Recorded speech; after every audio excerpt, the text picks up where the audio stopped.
Vamos fazer, então, um exercício de análise do ciclo Otto, tá?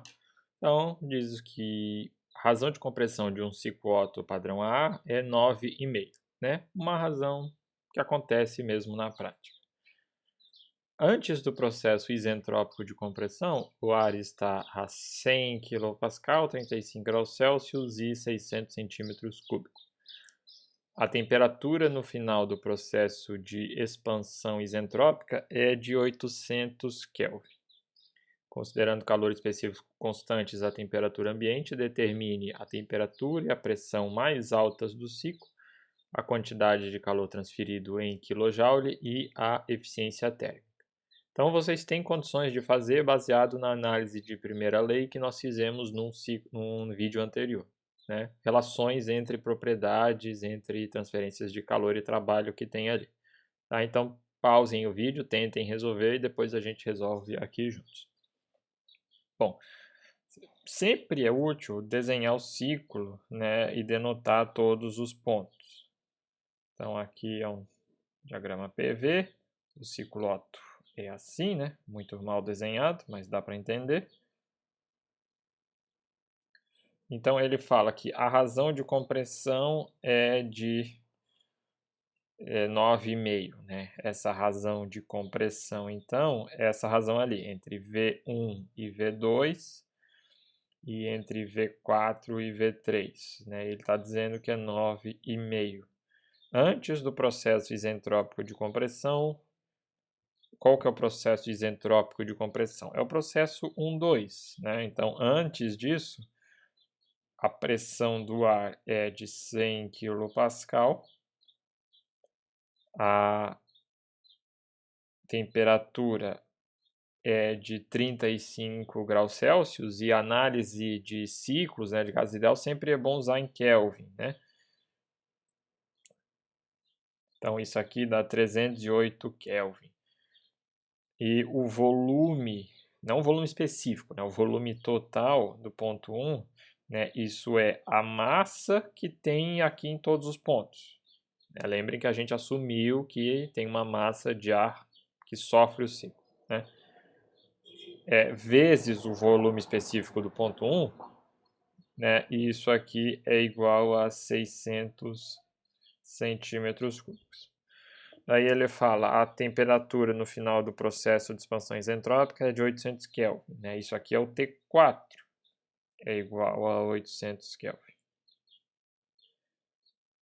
Considerando calores específicos à temperatura ambiente, determine pressão. Vamos começar. A temperatura e a pressão mais altas do ciclo. É o ponto 3, né? O ponto de máxima pressão, máxima temperatura.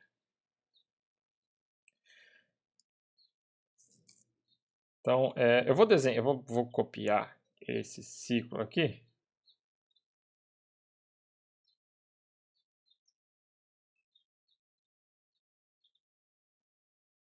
Para a gente usar essa figura como referência aqui.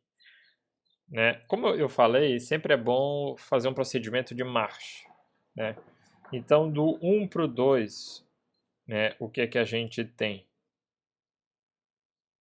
De 1 para 2, o P2 é igual ao P1 vezes a razão de compressão na K.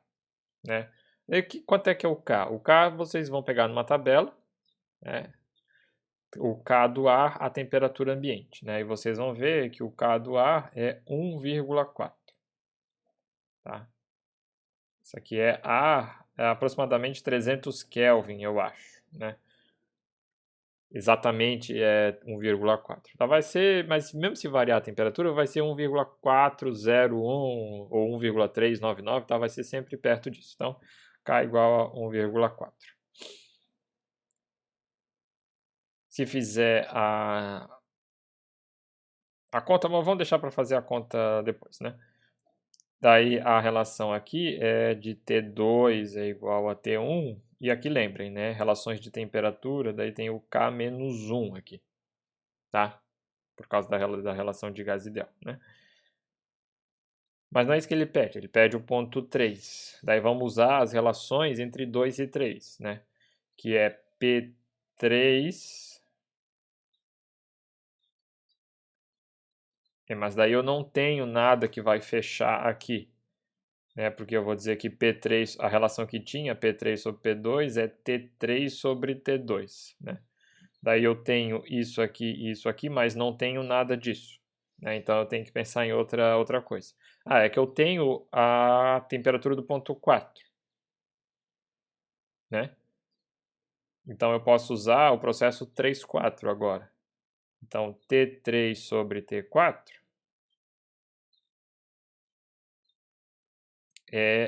aliás, vou colocar explicitamente assim, né? O T3 é igual ao T4 razão de compressão na K-1.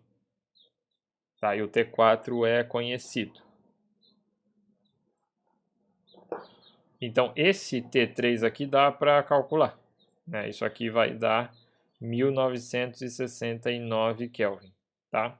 Só substituindo os valores que foram dados aqui, tá? E daí eu posso voltar aqui e calcular o P3, né? Eu posso calcular o P2 e o T2 e com isso calcular o P3, tá? Fazendo essa conta, o P3 vai dar 6.072 kPa, tá? Esse tipo de exercício é bom para vocês verem mais ou menos os níveis de temperatura e pressão que acontecem mesmo, tá? Como eu falei, isso aqui é um ciclo ideal, né? Não é o ciclo real, mas não foge tanto assim, tá? Então, temperatura e pressão mais alta do ciclo, matamos. Agora, a quantidade de calor transferido. Bom, a quantidade de calor transferido ocorre aqui, né? Nesse ciclo aqui, nesse processo, 2, 3. É aqui que acontece o calor de entrada. Então, o calor de entrada, né, é o 3 menos o 2, só que não tem trabalho, então vai ser CV T3 menos T2. Bom, o T3 eu acabei de calcular, o T2 eu consigo calcular aqui, né? E daí o CV tem que olhar numa tabela também, tá? O CV do ar, a temperatura ambiente, é 0,718 kJ por quilograma Kelvin. Bom, isso vai dar em kJ por quilograma, né? O que ele pede é a quantidade total, né? Em kilojoules. Então, o que ele quer é o calor de entrada, né? Isso aqui é a massa vezes o calor específico ali de entrada, né?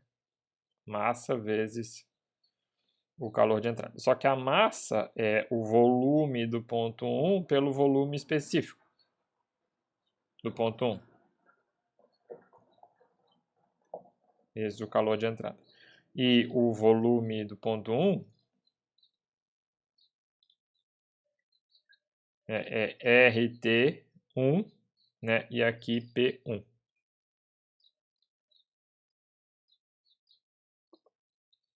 Vezes o CV T3 menos T2. Tá? E vamos ver se a gente tem tudo. O volume 1 é o 600 metros cúbicos, centímetros cúbicos, né? A pressão 1 é dada. O R vai ser CP menos CV, e o CP é KVCV, né? O R vai dar 0,287 kJ por quilograma Kelvin. O T1 é dado, o T2 e o T3 a gente consegue calcular. Então, fazendo as contas, isso aqui vai dar 0,590 kJ. Esse tipo de análise é bastante importante para calcular quanto de combustível então tem que ter para liberar essa quantidade de energia, tá? E o último pedido é a eficiência térmica, né? Que é fácil, a gente pode calcular até aqui, né? A eficiência térmica é 1 menos a razão de compressão na 1 menos K. Né? E como a gente tem a razão de compressão, né? Isso aqui vai dar 0,594. Tá? É uma eficiência alta, né? Bem mais alta. Vou escrever melhor aqui. é uma eficiência alta, né, bem mais alta do que é na prática, mas lembrem que esse é um ciclo ideal, né, que não tem perdas de nenhum tipo.